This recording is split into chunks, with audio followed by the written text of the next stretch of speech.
morning, good afternoon, good evening. My name is Rohit Rajgadia, and I am delighted to welcome you all to our Law of Love webinar series commemorating Gandhi's 152nd birthday. The purpose of these calls is to share stories which plant seeds for a more compassionate society while fostering our own inner transformation. We do this by holding collective conversations with guest speakers from all walks of life who inspire us to live in a more service oriented way. And behind each of these calls is an entire team of service based volunteers whose invisible work allows us to hold this space. Today, our special guest speaker is Jerry White. Thanks again for joining today's call. Before we begin, let us start with a minute of silence to anchor ourselves into the present space and moment. Thank you. Thank you. And welcome again to our Law of Love webinar series. And before we introduce our speaker, though, I want to invite Bhumika from Gujarat, India, for an opening prayer. Bhumika is a sustainability entrepreneur and a highly sought after singer in her part of the country, but she now chooses only to sing in small, intimate groups as an offering of love for friends. Over to you, Bhumika.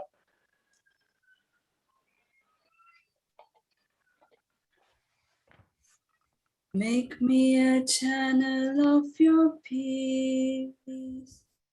Where there is hatred, let me bring your love. Where there is injury, your pardon, Lord. And where there's doubt, true faith in you. Make me a channel of your peace.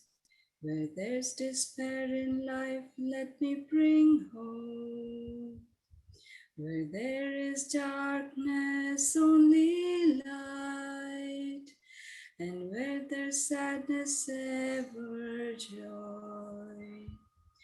O Master, grant that I may never seek so much to be consoled as to console, to be understood as to understand, to be loved as to love with all my soul. Make me a channel of your peace. It is in pardoning that we are pardoned, in giving of ourselves that we receive, and in dying that we're born to eternal life.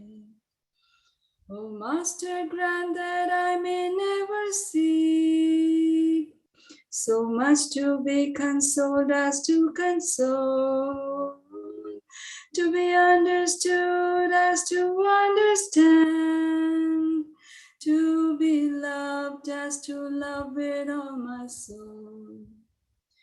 Make me a channel of your peace.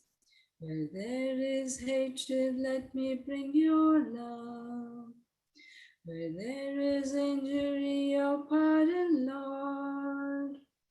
And where there's doubt, true faith in you. Thank you.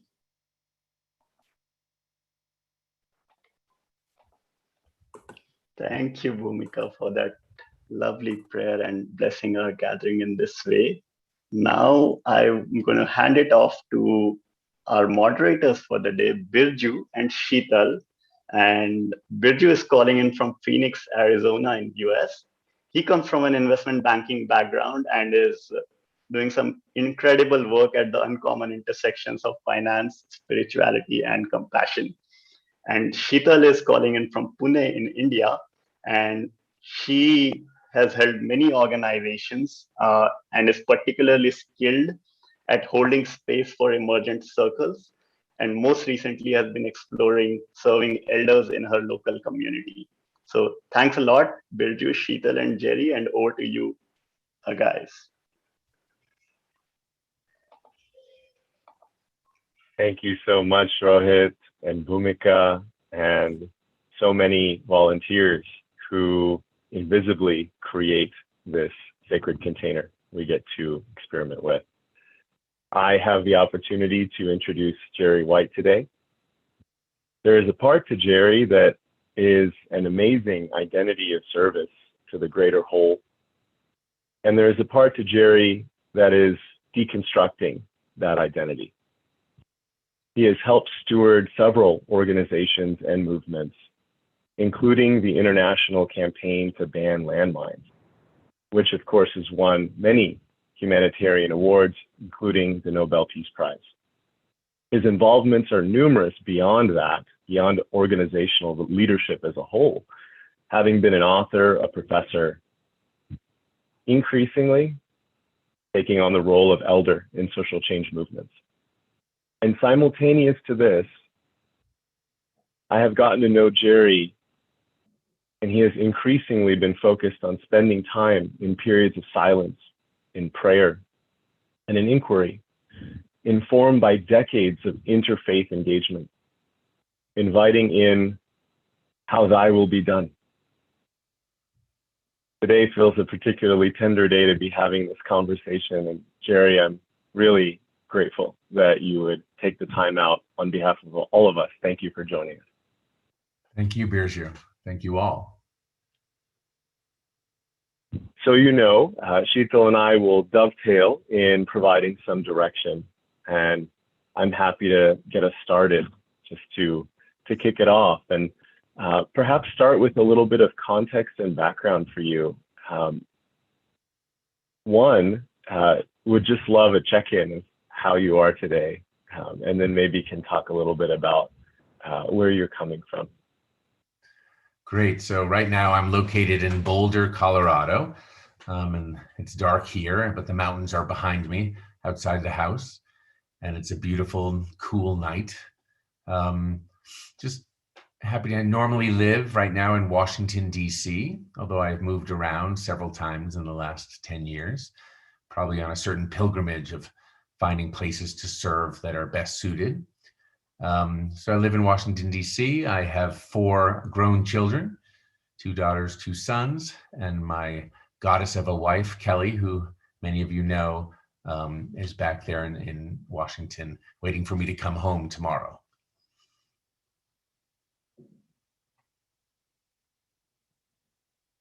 Lovely.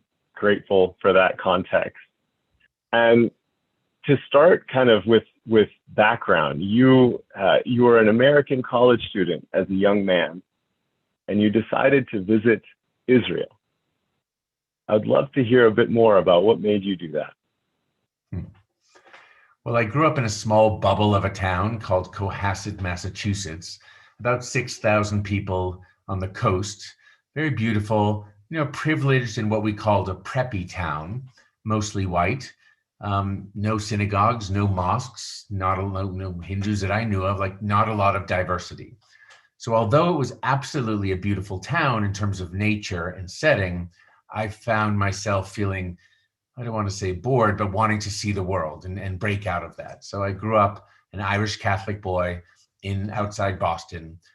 Then I went to Brown University to study, and I realized, wow, there's a whole other world. I mean, my roommate was African-American. On my hall, there were 2 Jewish students, 2 Asian students, 2 Black students, the dumb Irish Catholic, and a couple others.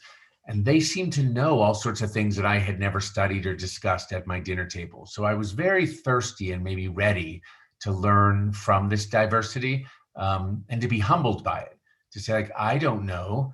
These people seem to know many things that I don't, so why don't I follow them around? And I followed some of the Jewish students to a class on the introduction to Judaism. I mean, it struck me that I didn't really understand that Jesus was Jewish, or what that would even mean in the context of Jewish history. So I thought I should figure that out. If Christianity isn't just some random cult, I better know its roots a little better.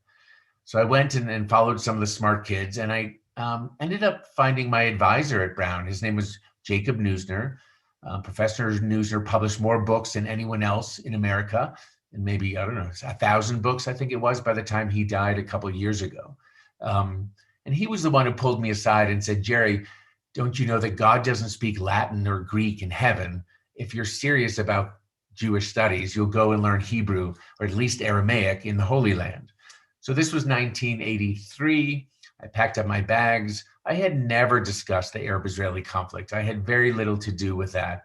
I knew the word shalom, shekel, that's about it. So I arrived to study for a year at a junior year abroad, as we call it in the States, at Hebrew University in Jerusalem. And then I was so excited. I felt very much at home, like with the calls to prayer and the diversity and the hummus and the falafel and all the different languages. So I found myself wondering for the first time, like, have I been here before? Like, why do I feel like I know Jerusalem? Why do I feel at home? Because it's not part of my background at all. So anyway, in walking in the footsteps of the prophets, over the course of that first year, I started to learn Hebrew, a little bit of Arabic, traveled to Lebanon, Egypt, throughout the land in Israel. And just to walk in the footsteps of the prophets, or this is where Jesus walked as a young Christian, this was beautiful, like the Holy Land, as they called it. And that's what led to this sort of unexpected accident where my life changed, before and after. Yeah, I'd love to dive deeper into that. If you could share a bit more about the context and content of that experience, but also what changes did you notice inside of you coming up through the process of that, coming to grips with it? I think what I learned and have practiced ever since that first sort of pilgrimage is, as Abraham was told by God, Lech Lecha, leave your zip code, leave your comfort zone, leave your family, and go to some place mysterious where you will find yourself, some promised land. And so there I was thinking, I feel very at home here. And I went camping with these two friends during the Passover break. Probably like one of the best moods of my life on a sunny spring day in April 1984 with my two best buddies. And we're packing up and knowing that it's time to get back to Jerusalem. And suddenly there was this explosion. I didn't know what it was. My friends didn't either until we looked down at what had flipped me over and sort of robbed my right leg. So I looked down and saw like this explosion was a landmine. I'd never said that word, never expected in a million years that I could be camping out in a minefield left over from the 1967 war between Israel and the Arab states. So this would have been a Soviet-made, Syrian-laid minefield from like 1967 that when I was 4 years old, and that waited there this whole time until I'm 20 years old, and it finds me or I find it. So there I was, like looking down, and I viscerally found out what landmines do, or they're meant to do, which is to maim you, not to kill you. So there I was, maimed, also a word I had never used, and I could see that I had no foot. I kept chanting in a sort of shock, or I have no foot, I have no foot, where's my foot, where's my foot, where's my foot? Like just my brain couldn't compute what had happened or what. And my second leg had bone sticking out. I could see my kneecap, and so it was like one of those cartoons where you're just shredded. And I think I'll share here because it's a spiritual crowd. There's sometimes I think, or I've come to think, that when you die and when you don't die. There's like a prep. And in this moment where it was all bloody and painful, I had a message like a grace capsule or something without words, but it was a knowledge that said, quiet. You don't die this way. There's a purpose for the Middle East. There's no reason I should survive this experience. I'm bloody. We're trapped inside a minefield. There are mines hidden all around us, and no one's coming to help us out. So my two friends have to tie a tourniquet, hoist me up on their shoulders, and start to carry me down a very treacherous path where at any step or any time they dropped me, we all could have been obliterated. So although they did drop me 3 times, which I will never forgive them for, the good news is that they actually saved my life. And so Fritz Ballwit and David Kenyon, I bow to you, my two friends, one in Texas and one in Oregon. So just what's a minefield and why is it still there? And why were we trapped inside barbed wire? What's our barbed wire for? So that was the trauma of the day, the before and after moment. But I, against the odds, lived and spent about 6 months in an Israeli hospital called Tel Shomer outside Tel Aviv. And I joke, I invite you, like, if you're going to step on a landmine, I recommend you do it in Israel because it has some of the best trauma care in the world for sure. And it was sadly normal to deal with my case. I think our audience is starting to understand the Jerry White brand of humor. To that end, of course, so much of your work for a stretch of time in your life became connected to that experience. But more broadly, it also changed you, you internally, of course, you externally. I'm curious if you could just riff a little bit on what your relationship to the idea of inclusion, belonging more broadly, which of course has taken more of a center stage in society now. How has that been shaped by your experience being named, as you say?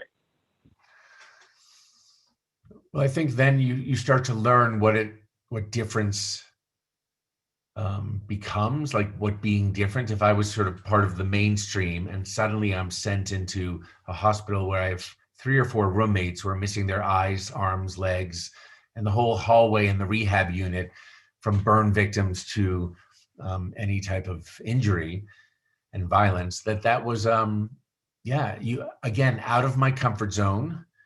But in a way, that sounds like in a way that makes you nauseous, where you're sick to your stomach because of what you're seeing, the injuries. I'm not good with blood. I'm not good with syringes. And I'm terrified by burn victims where fire has taken their visage. So I guess my decision to stay in Israel, although my father was president of the New England Baptist Hospital in Boston, and everyone wanted me to come home immediately, I knew that as a point of agency and choice, I was going to stay where it was uncomfortable. And I was going to learn in a sea of disability how to become comfortable with my own difference. And I'm grateful that I was accepted. So I guess radical inclusion was that they took like a Christian American boy missing a limb, and I lived among people in recovery and learned from their ways. And that peer support and that fellowship of suffering deeply imprinted me about why you need peers, why you need to be with others who have been through something similar.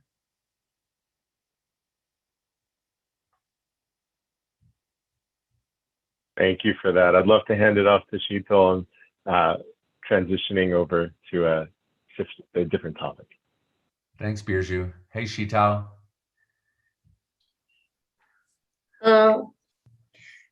So Jerry, one part of the landmine experience was this healing that you went through.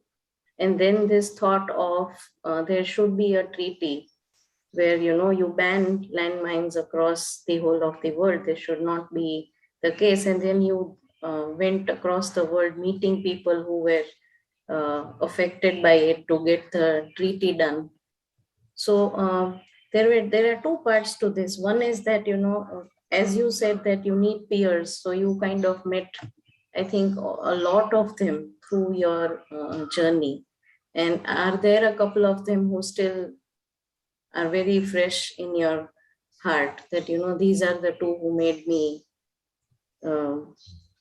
even push for getting the treaty done? So maybe you can share a story of how that, we only know that, oh wow, a treaty is signed and you get a Nobel Peace Prize, but what goes beyond that, the stories that come into being because of which this happens. So if you can share a little bit of that. That's now that I reflect back, so now we're talking about around 1995. I was injured in 84. I never spoke about my accident or wasn't involved in landmines for about 10 years. I just went on living life, got married. I worked in the field of nuclear non-proliferation and stopping the spread of weapons of mass destruction.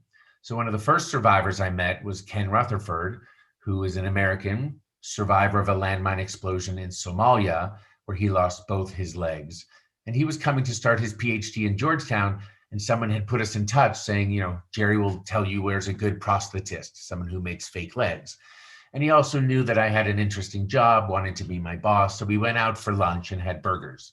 And there we were, and he didn't know that I was a landmine survivor. He thought I was just another amputee who could give him a reference. And he was the one who said, Jerry, you're tracking the wrong weapon of mass destruction. Landmines have killed more than nuclear, chemical, and biological weapons combined. And so that's why they're called weapons of mass destruction in slow motion. And they're happening all around the world. And so people haven't quite added up the devastation, the humanitarian disaster, that up to 80 million landmines were then buried in over 80 countries, and 80% of the victims were civilian. That was an aha moment when most people in the military think, soldiers are injured, but that's been true throughout history. The 80 to 90% of those who suffer are the civilians who had no part in that conflict for the most part. So that was one survivor moment where he invited me to get involved in the landmine movement, saying they're starting a campaign. We don't know if we can ban the weapon, but the first meeting is over there in Vienna, in 1995. So Ken and I packed up our bag and we went over to try to track and figure out what could we do to help survivors. And actually, we saw that most people in campaigns are uncomfortable, most diplomats with maybe disability or people with stumps and blood. So you saw that there were war victims and landmine victims on the poster child and a very sad victim stories. And it felt off, didn't have dignity or power to me. It had shock value. It's disturbing. But how do you empower the survivors themselves? So when elites say, we speak for those who cannot speak for themselves, I'm like, God, pass the mic to the Afghan, the Bosnian, the Colombian, the El Salvadoran, the Angolan. There's plenty of stories. These people have felt the pain. They're on the front line. So that was the beginning, again, of radical inclusion. If you are talking about people with disabilities or landmine survivors behind their back and solving problems for them like a ban, it's just inappropriate in this day and age. So one must have an in-gathering. And that's why we formed Landmine Survivors Network, to gather in survivors from all stripes. And I have so many stories that I can't quite pick any one of them per se. And their names are not like big names, Plamenka Priganica, Jesus Martinez. But I learned from them. The survivors became my teachers along the way. And I when you were sharing about getting everyone together to do this, it cannot be that you work behind their backs or without their presence in the space. So one is this whole group with you who is going forward with a lot of compassion and need of the hour to get this thing done. That is what is driving the campaign. And on the other hand, you also come across leaders who are agenda driven, the politics side of it. So how do you then, how did you stand your ground firmly? What are, through the journey, what were your key learnings, and how can you, what is it that you do then? Because you have always had this conflicting spaces with compassion and agenda driven. So where do we find them? So I think before, I remember the moment where I was flying back from meeting survivors at that meeting in Vienna, in Austria. And I was on the plane and I had met these survivors, including some young kids. And they had all these videos of explosions and blood and really graphic. And on the plane home, I just started to cry. And I felt like I can't do this. I can't face it. And so I asked, I think maybe there was agenda emerging, ban the landmines, create the international campaign to ban landmines, which ultimately became 1,200 organizations in over 120 countries. This was early days. And so I begged and cried out to Allah, God, light, universe, on a plane above the clouds. I was above the clouds, so I felt I might be closer to heaven and get an answer. And I prayed, am I to do this? Am I to quit my job and stop everything and actually get involved in banning landmines and helping the survivors heal and recover?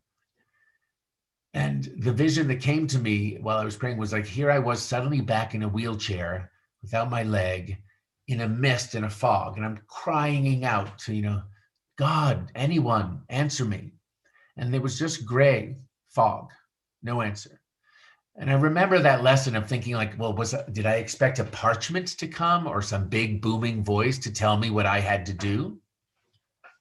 And so that was one of those times where in the silence, with no answer, absolutely no indication, I knew my answer.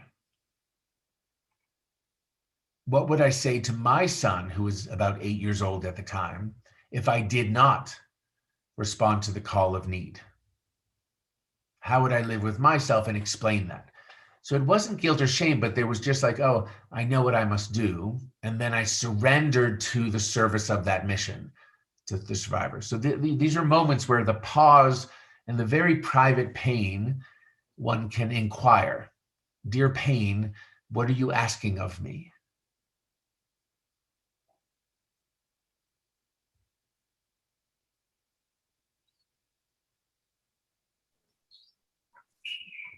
Wow. So once you had that answer that, you want to do this, and then you kind of went into a leadership space where you uh, got in all these organizations together and stories to get the treaty on. Uh, what was your view of leadership in this next phase of life? I guess we were reluctant leaders. So we went to the big organizations like Handicap International, the International Red Cross, Vietnam Veterans of America Foundation, and some of these, and Human Rights Watch, and said like, we don't have to start a new organization. Like we could be maybe a program of organizing survivors under your organization. And we were really rather humble as leaders, just saying, we just want to get work done, but we don't necessarily have to start our own organization because I feel like there's just too many organizations. And in this case, after doing the rounds, no one was seeing the buy-in for survivors or the dignity of empowerment and the necessity of that central voice. So we thought, okay, now you just have to do the roll up your sleeves and do the, some of the boring work of, filing an organization or tax exempt status and learning how to fundraise. And so I quit my job. I had 4 young children. I cashed out my retirement. My wife was breastfeeding our youngest, wondering, is this a job? Is this how does one even like survive? And just moved into the basement. But the need of the moment, I think that's another thing, the invitation of the hour, the invitation of the need, the instinct that if you do the right thing and stand in the right values and principles of like justice and freedom and empowerment and dignity, then things align and it's surprising what happens. So there is a leap of faith that then becomes a self-fulfilling prophecy that landmine survivors became central leaders, but started as just survivor leaders, but that took a different turn. We put a human face on a technical or security problem. And that was critical to the narrative shift of the landmine movement, not just ban landmines and destroy your stockpiles, but this is what it's doing to families all around the world. And this is the human ambassador who's actually right in front of you, whether at a UN meeting or somewhere else. So putting a human face and making people, living things the center, not technology at the center, not demining at the center, but the heartbeat of the land that is scarred and held hostage by landmines and the people who are marred and scarred by the injuries from landmines.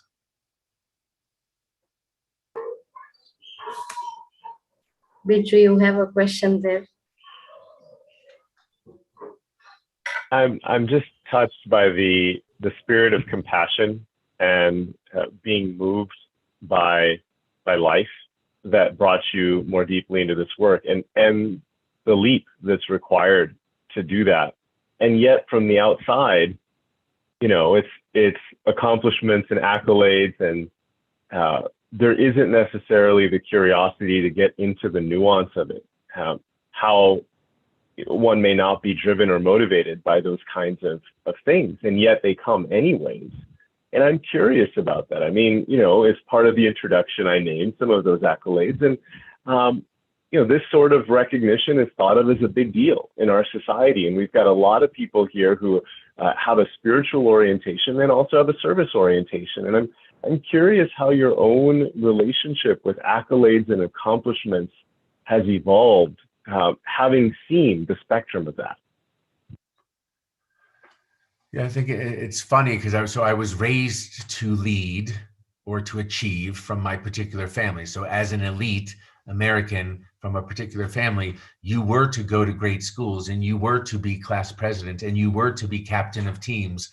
And so that we didn't question that in the formative years. Only years later did I start to see the performance trap of that type of upbringing, that the desire for achievement. So on one hand, it helped me that I had the confidence to lead or to just step in with courage and thinking, well, if no one else is going to do it, survivors will.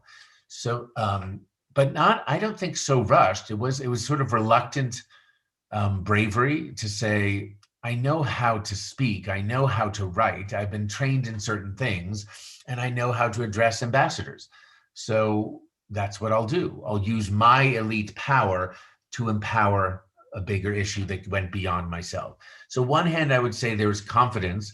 On the other hand, out of my comfort zone, you go to like the jungles of Angola, or the mud hut in like Mozambique, or among beggars in Phnom Penh. And the more I met people with limb loss and eye loss, or the more it was an impoverishment. This wasn't just the landmine writ large campaign, which got, accolades. It was just real people living with loss, with no jobs, no place in society, so much pain, and basic needs not being addressed, and governments not caring. So that became like the consequential pain. Most survivors would say to me, Jerry, losing my limb wasn't the problem. I'm fine. As I would say as well, like, I'm fine. I'm just missing a limb and I deal with it. Losing my place in my family, in my society, in my job, that I'll never get married. I'll never find a job. I'm now shunted aside. I mean, marginalized sounds like a nice word when it's more like spit upon. And so just sitting in the dirt with that feeling and thinking, well, now what? The landmine piece might have been the easy part. Recovery, the marathon of recovery, but also the basic needs. So we began to just study that, listening to survivors around the world. What do you need? Why? Not from a point of charity, but a point from like fundamentally, what would you find meaning for you? And I'll share one story. Jesus Martinez tells a story of, he was 16 years old, El Salvador, during the guerrilla wars years ago in the 80s, and he steps on a landmine and loses both his legs above the knee. Immediately, he knows that he doesn't want to live, because what life will he have? So he reaches over and gets a landmine laying next to the one that had exploded on him. He finds it and brings it and slams it against his chest, trying to have it explode and kill him, because the first landmine hadn't done the job. Then a soldier comes by. He tearfully begs the soldier, shoot me, kill me. And he wasn't killed. So he finds himself in a hospital, suicidal and depressed, seeing no future. And outside the window of his hospital room, he hears laughter. And humor is like one of the number one signs of resilience. He hears laughter and he looks out the window and he sees 3 guys in wheelchairs playing wheelchair basketball. They were alive, having fun for him. And he said, if they can do it, that was his aha moment. It only takes a moment where you can choose life and say, I'm going to do that. I can live. There's still many other problems, whatever, but having one, beam of light and a laugh. When you hear yourself laugh after trauma, you know that you can live.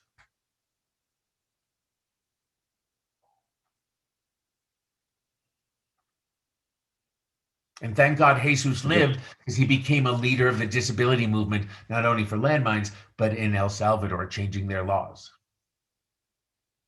Wow. I was just reflecting on the words of Buddha from what you're sharing, that with any trauma comes the feeling of what happened, and then the story that we create on it.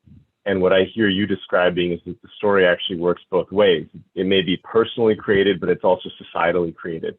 And being able to rewrite that narrative is so powerful in giving people choice and liberation. Yeah. People, please.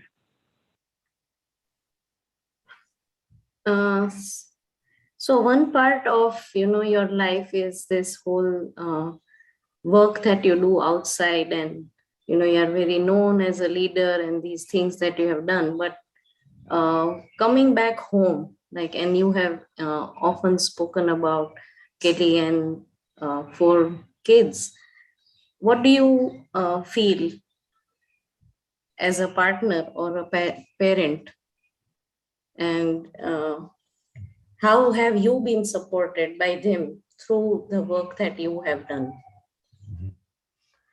I think, Sheetal, you've met my wife, Kelly, and I think there's something when you are in a partnership that is both like physical and familial but also spiritual. My wife would always say, not where's the bread going to come from? She would say, be who you are, do what you must, we will be fine. That's an enormous gift of people who love each other. And I would say the same for her.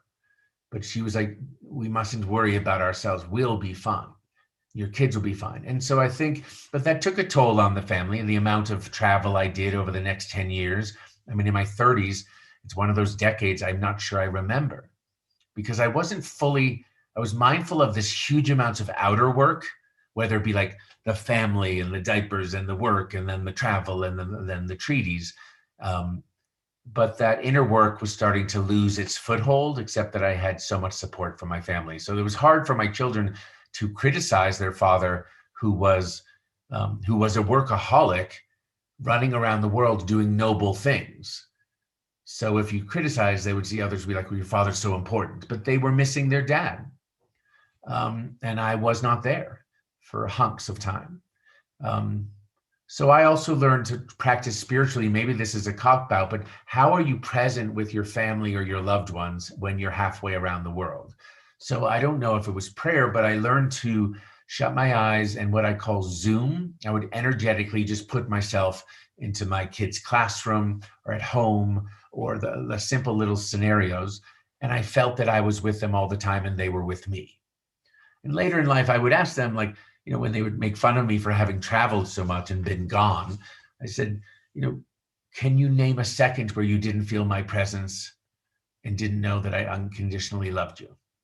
And so that's my only trick, is like on the quant side of hours, I had some gaps and deficits. On the quality side of my spiritual love for my family, I think that was never doubted. So we still all get along somehow in our adult years. So on that note, Jerry, we would zoom out into something special for you, and I would want the tech elves to share.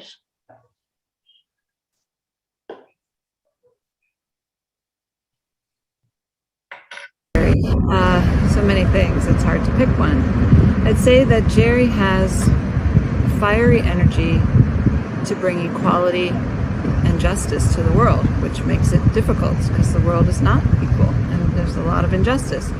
But what's special about him is he really burns to change that. He has a genuine fire in him to right the wrongs and bring equality, and he wants to bring light. Obviously a lot, but if we have to distill what I find maybe one of the more inspirational things that I try to take from him growing up is I think the way he looks at the world is specific and different, in that I always feel like when he's seeing things, it's more like he's seeing what it should be or what it could be, rather than just looking at things and being like, well, that's broken and that's it. He goes, that's broken, and he's already fixed it in his head to some extent. And I think that's just a fascinating aspect of his personality, and it drives a lot of his behavior. And I really love that about him, and I respect that, and I try to steal that aspect of his personality as much as I can.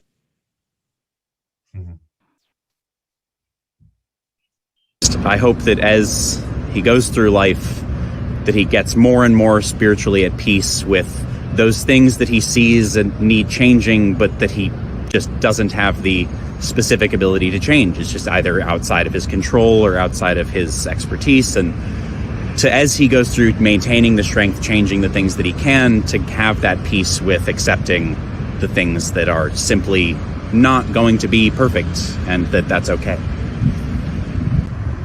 My prayer for him going forward would be that he find the center calm to attack those problems without absorbing those problems. So I would wish for him that he continue his work, he continues his fiery journey, but that he also has the water and he has the calm, so that he has the energy and he has the inner peace to achieve what he's after. So those are my wishes for him.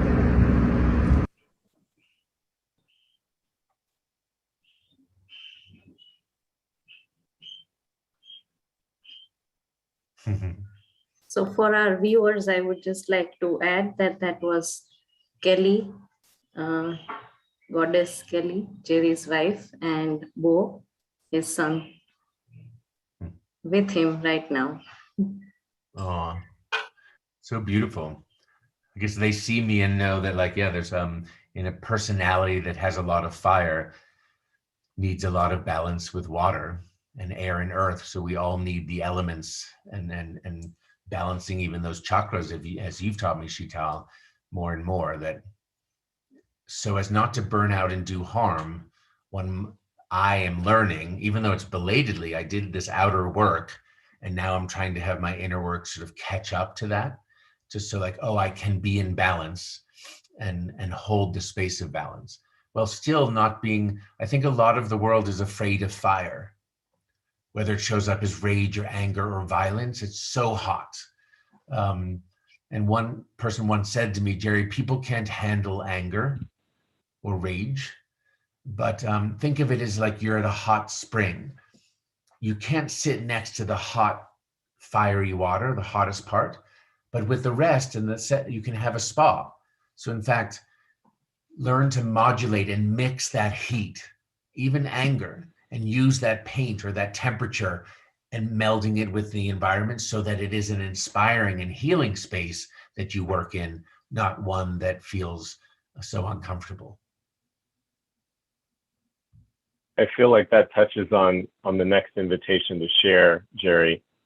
Before doing so, just letting folks know if you have any comments or questions to share, there's a chat box in the live stream that's going on, or you can write to ask@servicespace.org.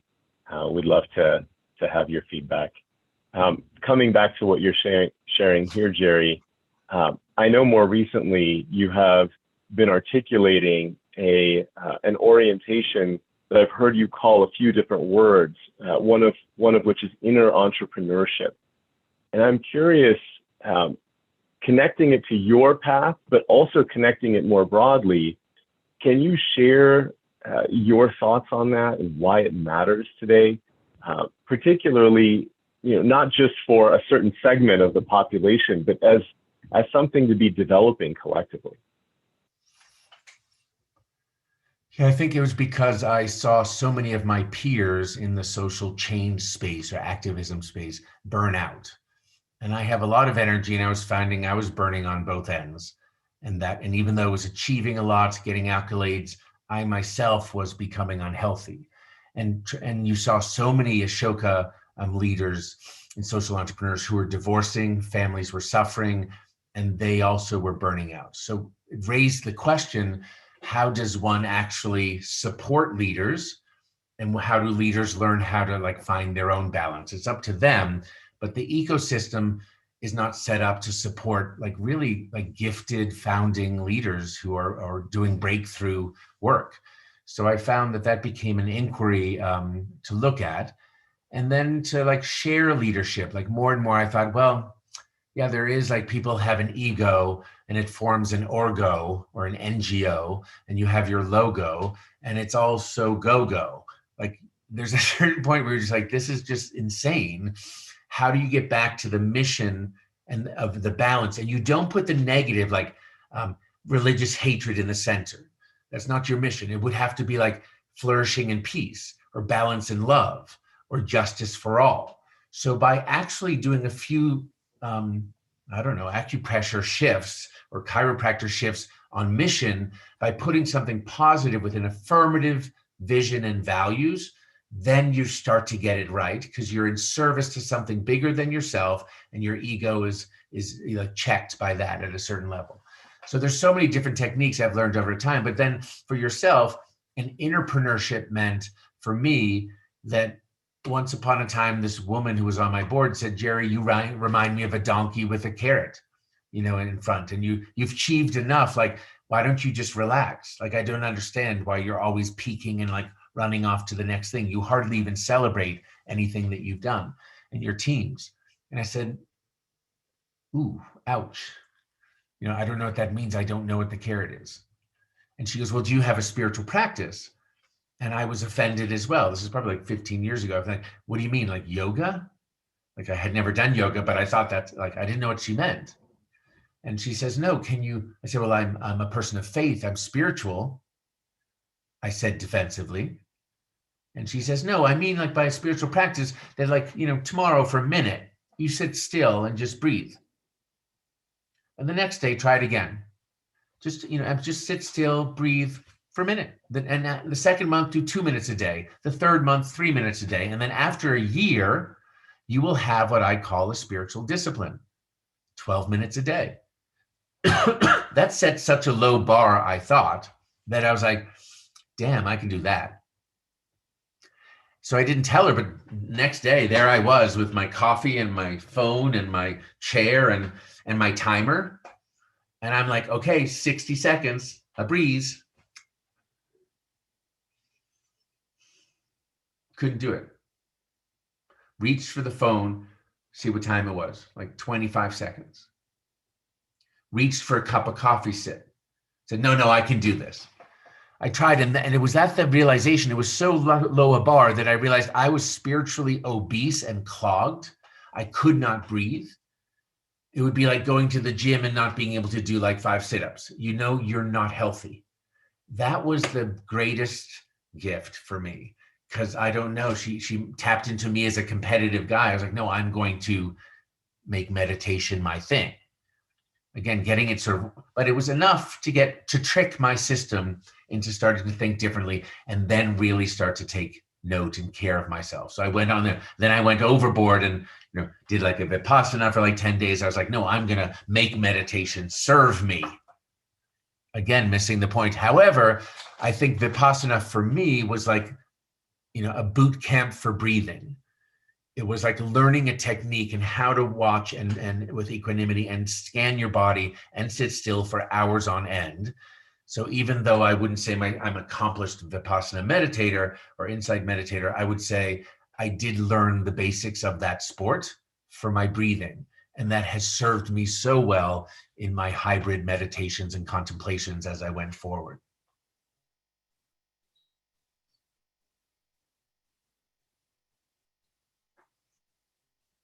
Thank you, Jerry. Just wanting to invite Sheetal, any questions before we step into audience?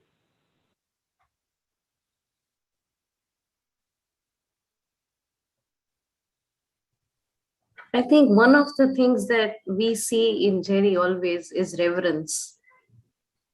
He always speaks of reverence and he practices it big time. And along with it, he also practices this lightheartedness with all the difficult things. Like throughout the session now, he has made us laugh about practically everything. He brought a smile to our face without making it too serious for us. So I would want to know that, how do you, what are the roots of that spirit that comes to you? What is the spirit of that reverence that you show out? If you can throw a little light. There's a saying, I can't remember who said it, but it was that survivors are dangerous because they know they can survive. And so among survivor to survivor or peer to peer and whatever trauma you've been through, you can joke about it. There's dark humor. they call it, there's Jewish humor, they say, like after the Holocaust, or there must be like in every group that has survived. I have Irish humor, storytelling humor from my people.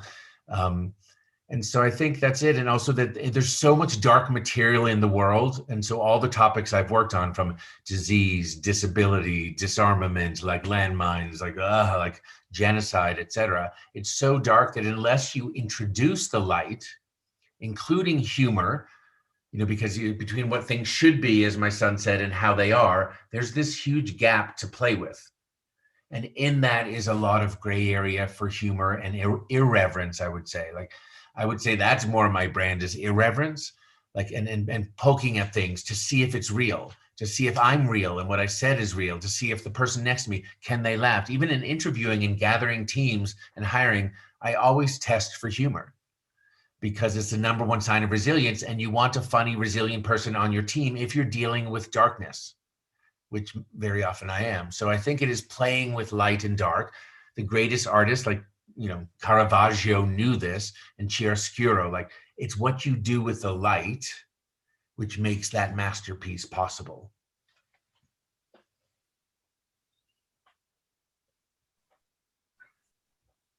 Wow. Maybe Birju, you can bring in some light from the audience if we have some questions there. I would love to, and also just really happy to know of there's a sort of intellectual rigor behind the humor, which is new to me. I assumed that it was humor because that's the spirit, but there's actually real youth in the spaces that you're engaging with and have done so for so long. I would love to start inviting our audience to share. Among our audience members includes live listeners. And if our tech elves can be so kind, I would love to invite Monica to ask a question. Thank you so much. It's a blessing to be here and to listen to Jerry.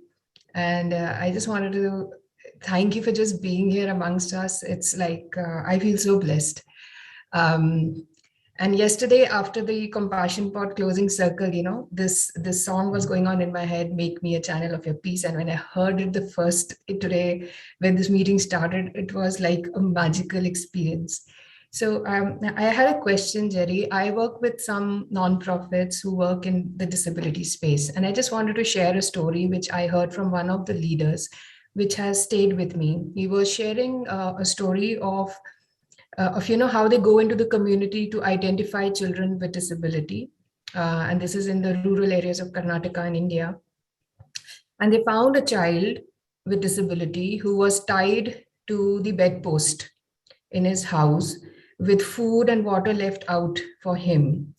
And the parents, being daily wage workers and with more mouths to feed, this was their only way to manage the situation so the child would not harm himself. And he asked me this question, that what could the parents do? Like, they had responsibilities, and that story just stayed in my head for such a long time. And I try to incorporate that into my work for the organization, because I was helping them in marketing. And in the initial period, I was very moved by all of these things. But over a period of time, I also saw that I had left the corporate kind of thing to get to be in a more service-oriented space.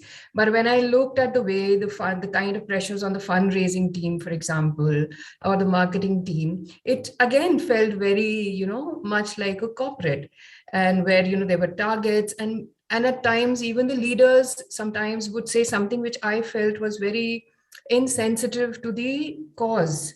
So in your work, I'm sure you have faced these situations.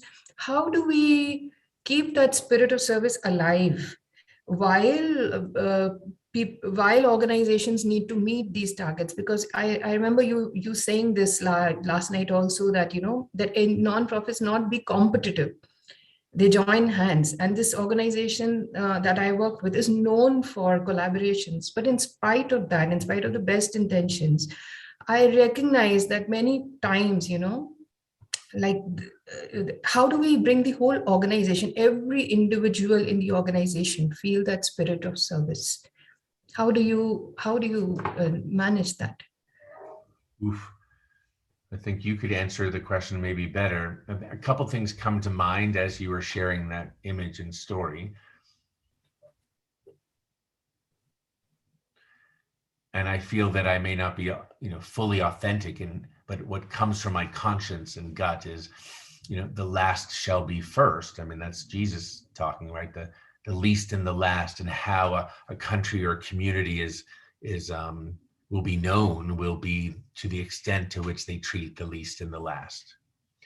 And so even though we're busy and bustling with the, sectors of poor, or, categories that have more promise of being helped, there is that question of the priority for the least.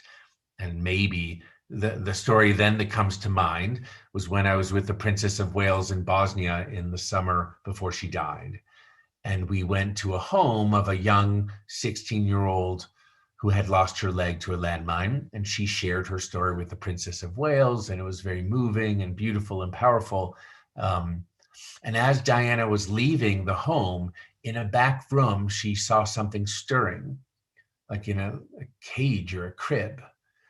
And she went over, and it was another child, a member of the family, a little sister who had CP, or cerebral palsy, and was not moving. And Diana went over instinctively and said, "Who cares for this child?" and pulled up the child into her arms. And it was the first time that they had said they had seen the child smile in months in the arms of the princess. So again, light in those shadowy places. Ranking of disability is quite difficult and feels inhumane. It starts to go back like we aren't whole people. So no matter how many limbs I have, I present to you, Jerry, a whole person. And that is how one looks at everyone as a whole person. Despite the difference, despite the disability, it's a whole soul and a spark of life right in front of you. And that is to be without discrimination. The organizational challenges are, being their goals, etc. I think we may have lost in America. I speak of this more so than in India. This ability that the authentic volunteerism and community and the stuff that made America so great early on with civil society, that wasn't an NGO or a nonprofit with a tax deduction. It was because faith communities and real communities helped each other, knew each other, lived near each other, were neighbors in the deepest sense. And with that lost, we're seeing more of this sort of artificial, whether it's like where the bottom up is the biggest part of our world and in the biggest need and has the biggest power, but it's not tapped because all of our eyes are the middle out, organizational, making a living, fundraising center, and then top down, looking up to the elite. And that's why laddership is so important. And my mother, as an Irish Catholic woman, would say, she tried to teach us, if you are climbing on a ladder, don't stop. For us, her kids, you are to look at who's below you on the ladder and help them get over you.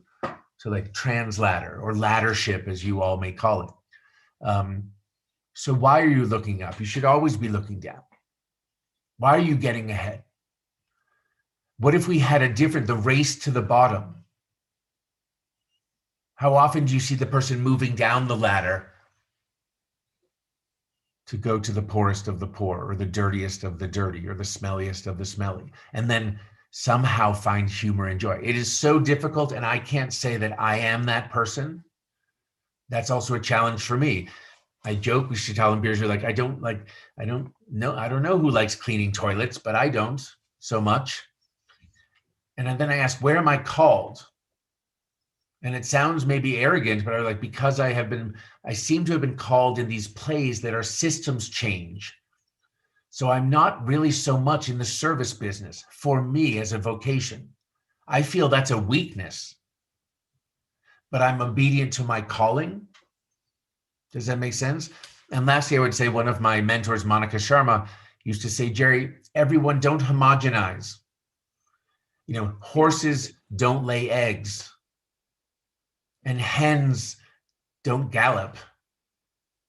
So there are those of us who hold the whole, those of us who service in all different ways.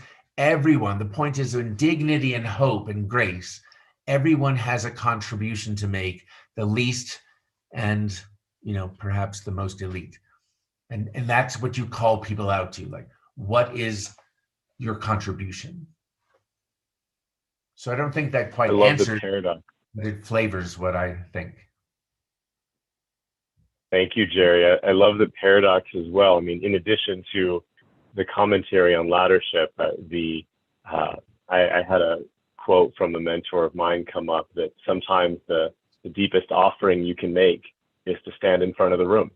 And we don't necessarily think of that as the egoless place. And yet it certainly seems like that is what society would benefit from. But I would love to invite some more questions as well. I'm actually reading some of these and getting goosebumps. And so I'd love to create some space for more inquiry to come in. I wanted to read a question from Kapil, who wrote in, and he said, has there been a moment in your life when you felt deserted by fate? If so, how did the journey back unfold? Yes. You know, the joke is I wrote a book called, with survivor wisdom, called I Will Not Be Broken years ago, like, I don't know, 2007, let's say. And then years later, the new book or the sequel would be called I Am Broken, or I Have Been Broken. So the arrogance that I could even imagine not being broken was like being strong and resilient and overcoming. But then I needed to be tested more. And I remember the exact day, to one of the there are a couple of low points in my life, and they come when the faith is gone. And they call it the dark night of the soul. And I was like, I don't believe. The night you don't believe. And the night when you swear at the universe and you curse the darkness and you curse the angels and you curse the stars. And you say, look at your creation. And you challenge God and say, look at the mess you created. You know, really? That's the best you can do? And your rage at yourself and at circumstances had brought me to a point of real despair. Even to say to my wife, like, why would you even stay married to me? What can I do? I have no friends. I have no skills. I have nothing to offer the world. Like, I look at that now, those words that I said, and I sort of believed at the time, I guess, through tears and anger. And then, of course, the light comes. So, like, I can, you know, as my daughter would say, Dad, read your own book. Stop being a victim. And so you take your own medicine and you say, okay, fair. What am I missing here? And there is, you know, face facts, choose life, reach out, get moving, give back. Like, my world had become too small and I was looking so much at myself. And that's too small a universe. I'd lost my connection to the whole. So it really only took about, like, my wife kept saying, well, you know, that's not true, right? Well, you know, that's not true, right? Well, you know, that's not true, right? And then grace happens. And the next day I pledged, like, I'm going to do meditation. And I get up and somehow I call it the universe calls, like, really, you think it's that easy? Don't you have an apology to make? Like, I didn't know who was saying this in my head, but it was like, I couldn't actually begin my breathing or sitting until I said sorry to the universe for the vile things I said. Vile. Like firing God, like as if I can fire God from the universe. Like, so arrogant and so awful. And then they said, like, so, you know, the voice in your head, it's like, pull out a piece of paper and you write down your angels. And I just started to cry because I was like, oh shit, sorry. I was like, Shital and Birju and Nipun and like the list of friends that I believe lies in darkness. And then as I started to, like, I filled up like pages of people who are filled with love and light, who are in my life, that somehow I had blocked out, for instance, based on deception, delusion, and lies and darkness. So it was a real feeling and completely untruthful.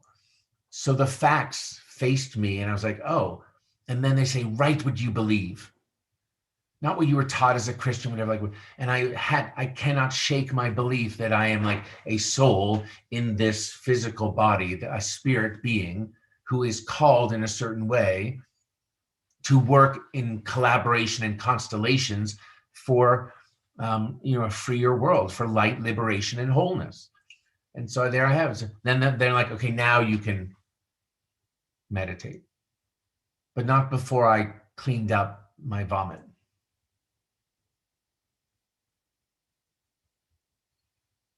I'm struck by many things in what you share. I feel like what you're touching on is things that we have a hard time talking about in our culture, such a science-driven culture that needs justifications and logic.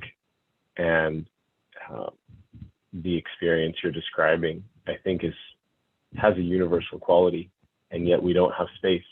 So thank you for naming your own inner space to that end. I would love to read the next question coming from Jasmine. Jasmine writes, what advice would you give to the younger generations who have an abundance of choice, are trying to find purpose in work with the kind of change-making and altruism that you advocate, making best use of your skills and talents while needing to balance the desire for financial independence and freedom? The financial cultivation is about finding a way to self-sufficiency that comes with slow-burning impact projects, and then also the desire to cultivate some form of wealth to be able to have greater impact back to the causes. How might we tackle this mammoth of a task? It's good, and it's the same all around the world. I suppose the 60 students I teach every semester are worried about their job and their student debt, which is very real, and the pressures of society. But back to the earlier question of mirages and illusions and delusions and lies, they've been sold a bill of thinking, and society is reinforcing that, and those are illusions and lies. So that was a great question, and it has so many elements to it. But what I go back to basics with any student or any child in my presence, or any teen or anyone, to say, who are you? What do you burn for? And what are you good at? And by the way, do you have like a zip code that you like an area that you want to live? So they're facing option paralysis with pressures, and they're depressed and anxious. The anxiety and the mental health issues in the United States, and I imagine worldwide, exacerbated by the pandemic, have just created zombie land. Like people walking around like, I don't know, oh my God. And it's true. And I feel for them. And then it's like getting a glass of water and you just want to splash it in some zombies' faces. Like there's a collective psychosis that has been absorbed by the next generation. So you have to do, I call it like splash water in their face. You're seeking an aha moment where you're listening to them say, who are you? Who are you? Come out. Not who you think you are, what your CV says, like what are your superpowers? The 3 deepest qualities you represent. And we get at that. And then I'm like, it's not really so hard. Like, do you burn for like the environment or injustice or like, hierarchy or patriarchy or sexual assault? Like there's an issue that people burn for. Some it's puppies. Others, it's, nuclear war. It's theirs. It's not, there's no advice for me to give except to elicit and pull out of the soul in front of you who they are, what they burn for, and what they're good at. Might be tap dancing, or might be writing, and might be something very interesting. And then, are they wanting to go to like another country and like Abraham, or are they love their home community, like the zip code. Once you have 3 or 4 data points, that child is en route, or that teenager, or even an adult can find their way. It's in them. They know it. It's their calling, not mine. Would you say Ken Rutherford did that for you? No, because he didn't teach me about myself at all. But this is another thing that other people have said. When I have gotten into trouble trying to force something, persuade, activate, or build a company, and you're banging your head against the wall and you're bleeding, you're like, stop it. You've been getting data for a while. So what does it mean to stop striving? If you have more anxiety and more striving and more blood on your forehead, but when someone gives you an invitation like Ken, I didn't look for that invitation. Ken was cast into my life and said, why don't we do something? And within a month, we were off to the races. The invitation came and I was ready. I had been training for that invitation, not knowing it. Thank you. I would love to ask our tech friends if we can invite Temi to share the question.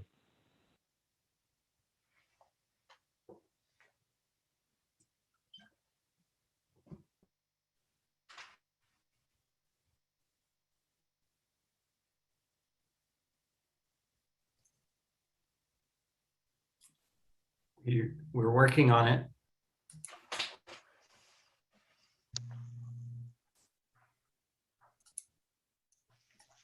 I'm also happy to ask another. Temi's live. Hi, sorry about that. Hi, Jerry. My question was, I was curious if you had any stories or examples of how you've helped people, or how you yourself have navigated the intersection between compassion and justice.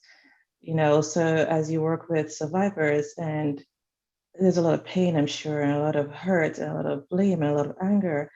And part of the work is forgiveness and compassion. But how does that juxtapose against the need for justice in certain cases? So just curious if you could share anything about that.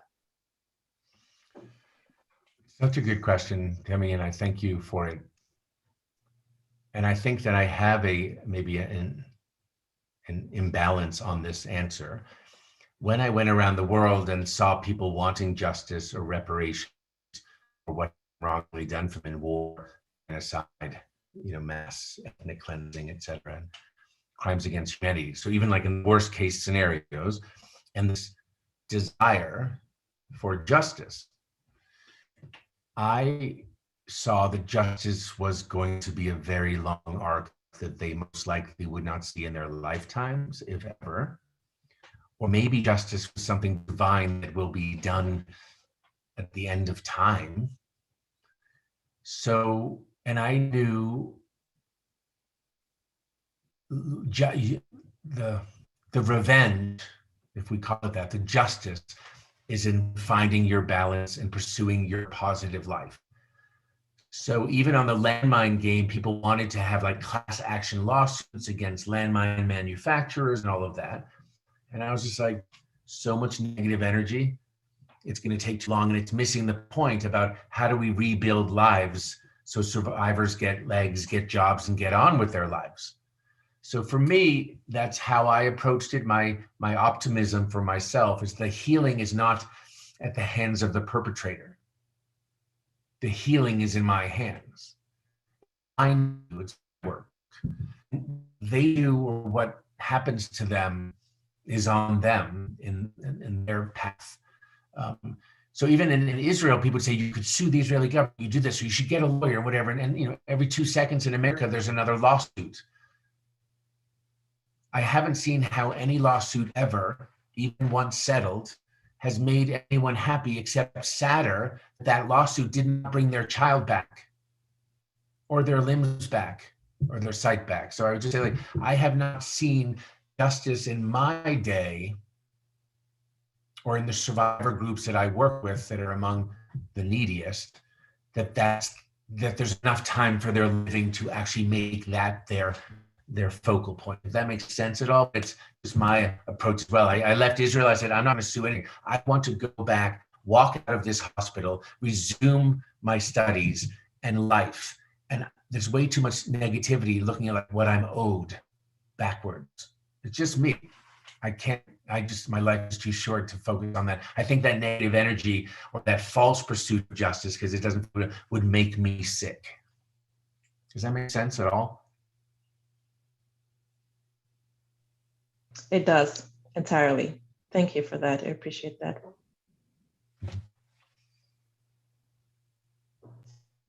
Thank you, Temi. I'd love to invite in maybe another question or two if we can. One comes in from Barbara, who writes, in listening to your interview prior to start of this conversation, you use the word soul and soul to soul. Can you share more of your understanding of those words and phrases? It's a mystery, of course. For me, soul is this is my energy and essence that will survive, that predated my body and will survive and post-date my body. That's one. So that I'm more than my body feels very clear to me. My joke about being an amputee is when you're missing a limb, you have such things as phantom sensation and phantom pain. And I actually feel the foot I don't have more acutely than the foot I do have, which is sort of like tired from so much overwork. And it's just like a sore foot at the end of a day. And so I have already imagined that what it would be like if my body were gone, that I feel my energy shape without these things. And phantom sensation has helped me know that I have shape and energy. People may say, oh, that's your brain or the neurological like memory pathways, whatever people want to say. I can be all wrong. I'm just saying for me, more than my body, energetic shape. I'm not yet there that my soul, I do believe, and I love like the ocean, let's say the ocean of divine love, and we're just a cup of that ocean. And when we die, the cup goes and we just go back into the big ocean. I like that feeling that I'm of the same matter energetically or frequency-wise as that ocean. But because of, I still feel, and I don't know if this is Western conditioning, I feel that I have shape that does not disappear, nor do all my memories disappear, although they may morph or change or get. So my soul is the delight, the fullest, wholest, lightest part of me. And then on the soul to soul talking, it's like deep listening. Here's you and I can chat like this, or we can be present to each other and I can hear what's beyond the words based from my soul, from standing in my deepest connection to my soul. I can then invite his soul out, despite what our mouths are doing. And my mother, who has Alzheimer's, I was advised, like she has one foot on this earth and one on the other side. And she will start to talk that way. It will get confusing which side she's talking about. So when you address her, when she has cognitive damage, in the brain, like I have a missing piece, missing leg, she has a missing piece of her brain or memory, speak to her soul, which is fully there, and maybe walking one step behind her body at this point.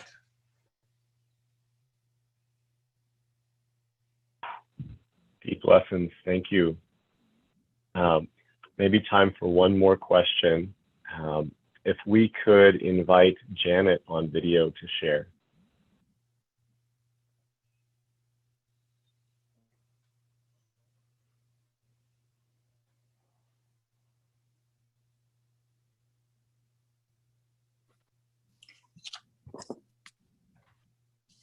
It's been a great evening. I'm in Arizona, so it's evening here also. Thank you. So wonderful to get to hear you and feel your energy and your love and your work. And there's always work to be done.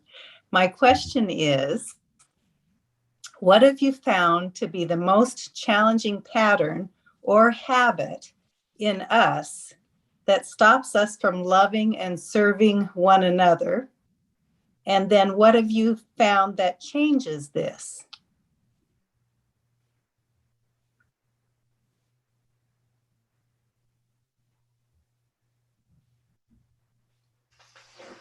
I think it's in not seeing the other as yourself. So we hear that a lot, like, you know, almost original sin is separation. And, you know, depending on the hour of the day, I can be separate or not separate, or feeling, or in practice or in presence, like you are in me and I'm in you.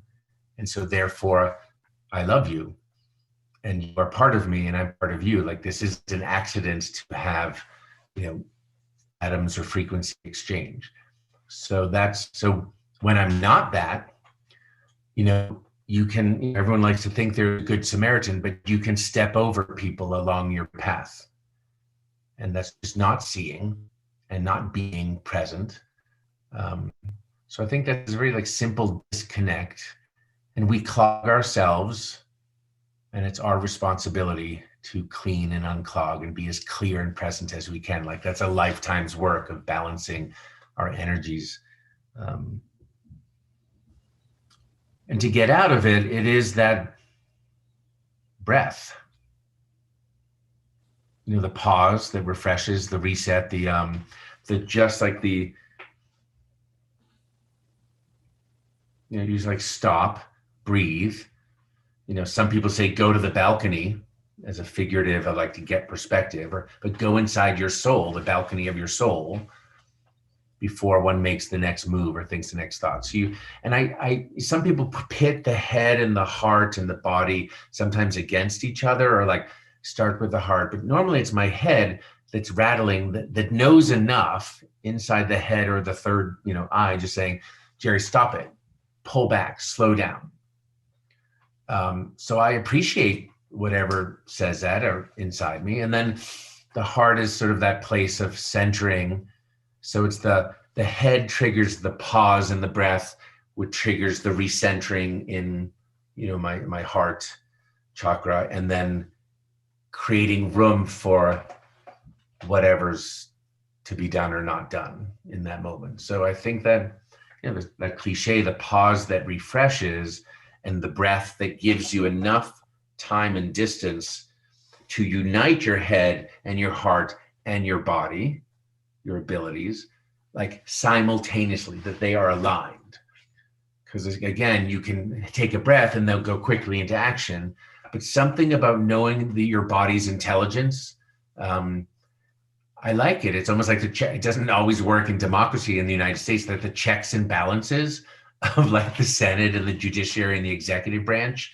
I find that I need checks and balances between my gut, heart, and brain, that no one runs off with the damage, you know, if left unchecked. So breathe, you know, a pause long enough to check in and then align with love.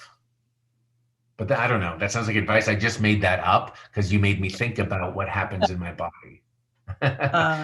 So don't take it too seriously. Thank you. What do you do? Well, even on my walk this morning, I was thinking about how the person in front of me and I were breathing the same air. So it is that sense of being connected. Yeah. I guess it's until they turn around and kick you in the stomach and you're out of breath, that's then when they, you know, it's a new game.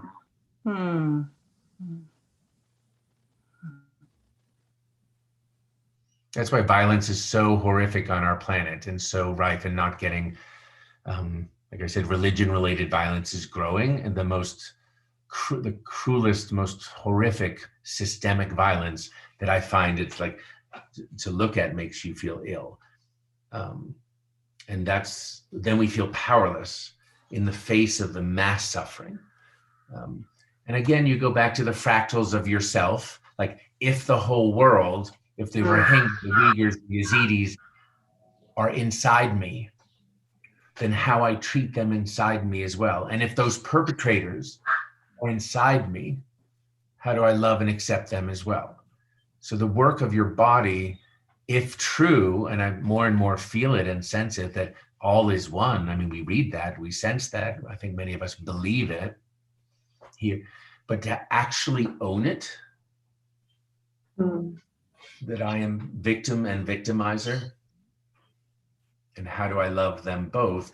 And by healing that and making peace in my body, perhaps that's part of the ripple effect or the fractal scaling that our world can be more peaceful. Or it's the least we can do is check ourselves and our balance, perhaps. So Jerry, coming to that last piece, what you just said of, we are all one, and if we kind of own it, what would be that one thing that all of us can do to support this journey? Like, as a practice, as a prayer, what would that be that can support your journey forward? I think it's, it's hard to say when someone turns it on me and I'm like, my journey, what, it's our journey. I think it is doing the hard work of clearing yourselves and mind. Like I said, like for each and every one of us on the call together, it's like, if you're part of my pinky and you're part of my, ankle and you're part of my head or my non-existent hair, like I need you to be as healthy as you can be. So I encourage you, the best thing to do is like to do your work. That's one thing. And I think the time is coming that this isn't just like personal transformation or yoga mats or anything. I mean, that's de minimis. Get in shape so that the collective can be medicine to the ills of the planet, and we can see collective healing. That healing is really a collective and communal thing, not only an individual thing. So seeing ourselves that way, I say, so that we can call on the nations for repair and reform and healing, so that we can help our neighbors in need. So it's a question of like, who am I as an individual and a fractal, but as I am healthy, how do I call out with conscience with my brothers and sisters on the mass atrocities being done to the planet and people? And back to simultaneity. It means your inner work and outer work are simultaneous. So call out and disrupt injustice while examining where injustice is within you, and heal simultaneously. We don't have time to be on some chronology of like enough healing and enough yoga that then suddenly we'll have a critical mass and then suddenly we'll save the planet. It's all now. Thank you, Jerry. We're coming up on the end of our time, but it seems like there's a lot more here, and we'll of course be following up after the call to share our gratitude and solicit more feedback and share some resources. But in the meanwhile, I wanted to play back a little of what I wrote down that stood out to me in this conversation and take us into a closing silence. A few of the things I heard you say: weapons of mass destruction in slow motion. What would I say to my son if I did not respond to the call of need? Inner entrepreneurship is inclusive of inner inquiry and showing up in the world without bending one's experience to fit one's need. On the latter, look down. See the other as yourself, if healing is collective. Of the notes that are coming in right now, one from a listener named Shyam said, I am moved by the honesty of your sharing. It touches me deeply and awakens my spirit to work with more compassion. Thank you. Thank you. I think that is on behalf of the collective. Love to invite in a closing minute of gratitude. Thank you, Jerry, for sharing with such an open heart. Thank you to all our listeners for being present through this conversation. We have a closing share after the end of that minute of silence. I just wanted to give a little bit of context on that. There will be maybe an extra minute or two after that minute of silence. It's a share that's recorded by a gentleman named Myron Ishowski, who's a dear friend of Jerry's. He's an author, mediator, and a shamanic healer based in Wisconsin. And through his deep listening and caring presence, he continues to touch the lives of all those around him and soon to be us. Thank you again for joining. We'll have a minute of silence followed by a prayer.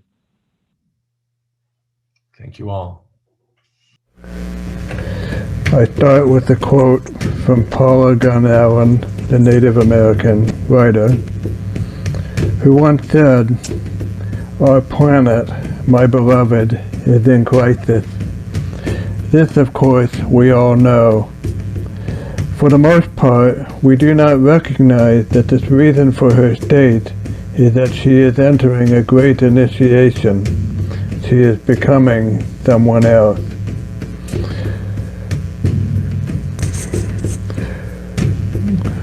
So what I would say is this.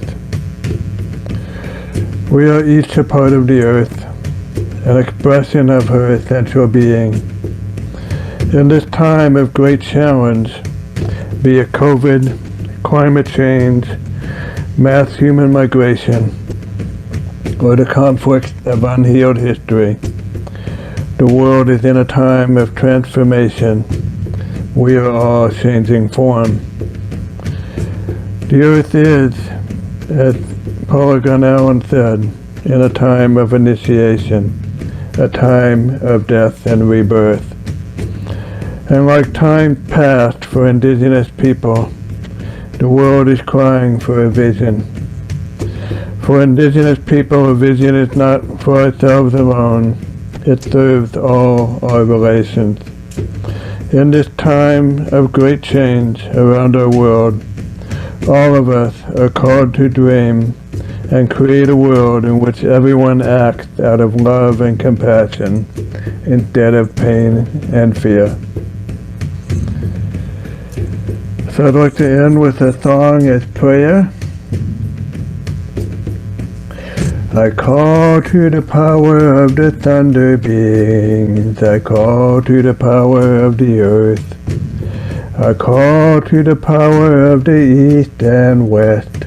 I call to the power of the north and south. Behold, the time has come to unite as one.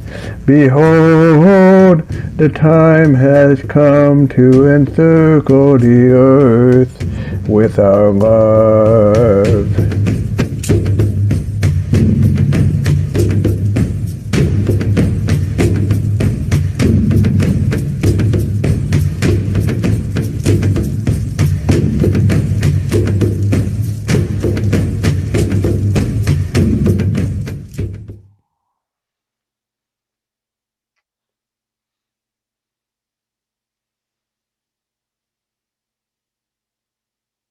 Thank you all.